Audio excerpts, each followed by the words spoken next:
name is Nick Gilley, and this is the Ghosts monologue from Act 1 of Hamlet.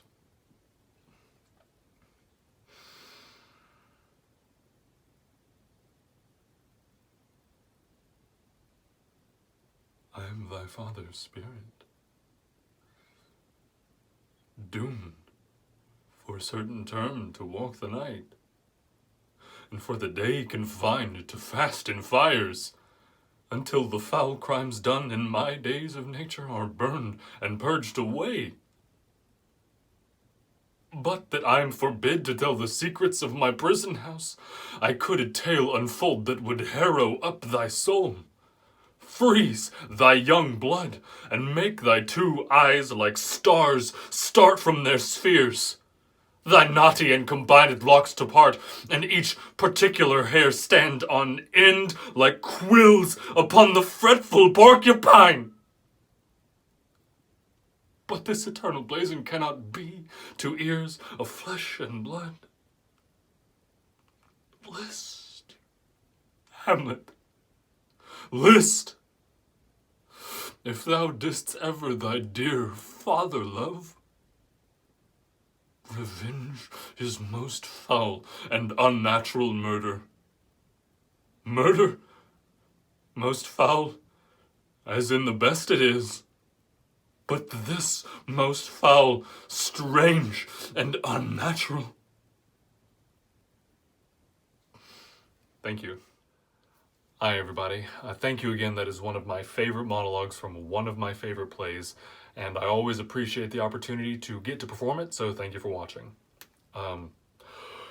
When it comes to picking a monologue, what I always tell people is that before I ever even look at material, before I look at plays, before I read anything, I always try to be very honest and look at what qualities and attributes do I bring personally as an actor. So my look, my voice, my build, all of those things are very unique to me. And they help me with my characters and what I choose. So first, look at what do you bring to a character. It might be the resonance of your voice. It might be the way you're built, the way you look. All of those unique things to you can help inform what things you choose to perform. So, I think if you're honest with yourself, like, I can't really play these kinds of characters, but I can play that. That will help you choose something that really works well for you. So then once you figure out what you look like, what you sound like, all those things that are good for you, then look at your materials. When you pick something that you like, I always tell people, before you start memorizing your monologue, you have to read the play.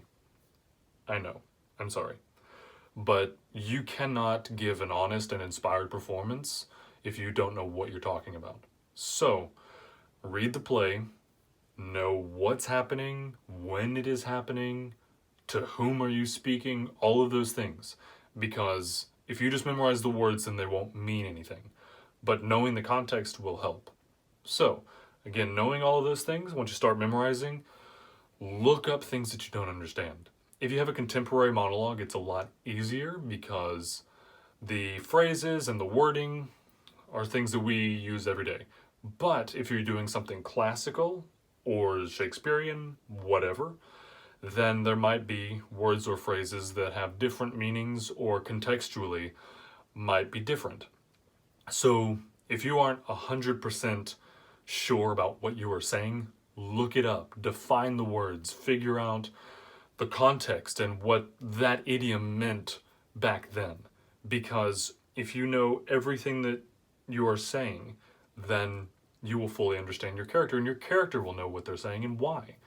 So when it comes to making the choices as a performer, I like to always think about what does the character want in this scene?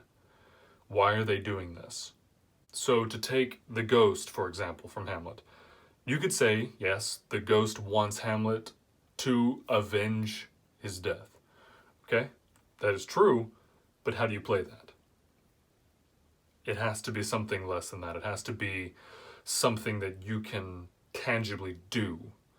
And I always like to make my goal in the scene about the other person and what I can get from them. What does my character want that that person can provide? So in this instance, the ghost, yes, wants Hamlet to avenge his death. But first and foremost, the ghost wants Hamlet to listen. He says it, list, Hamlet, list. And that kind of pleading, that desperation, informs a lot of choices. So while I could make it very spooky, and there was a take that I did of that monologue that was very ethereal and spooky and supernatural, and it works for some context, but I think the one that I chose worked better because, one, I can tell that I understood what I was saying, but I made what I was saying about Hamlet. It was this pleading, this begging, I want Hamlet to listen to me. So if you can think about what your character desires in that scene and how to make the other character and the other actor or actress on stage give you that, that will inform what you do. So again, from the top, look at who you are and what you bring to a character. Find a monologue that suits you, read the whole play, know what you're saying, and then know why you're saying it and make bold choices. If you look at all of those things, then I guarantee you will be memorable. And at the end of the day, the best compliment that I can give somebody as a performer is that their performance was honest. So I hope all of this helped, and I thank you yet again. Best of luck with everything. We'll see y'all next time.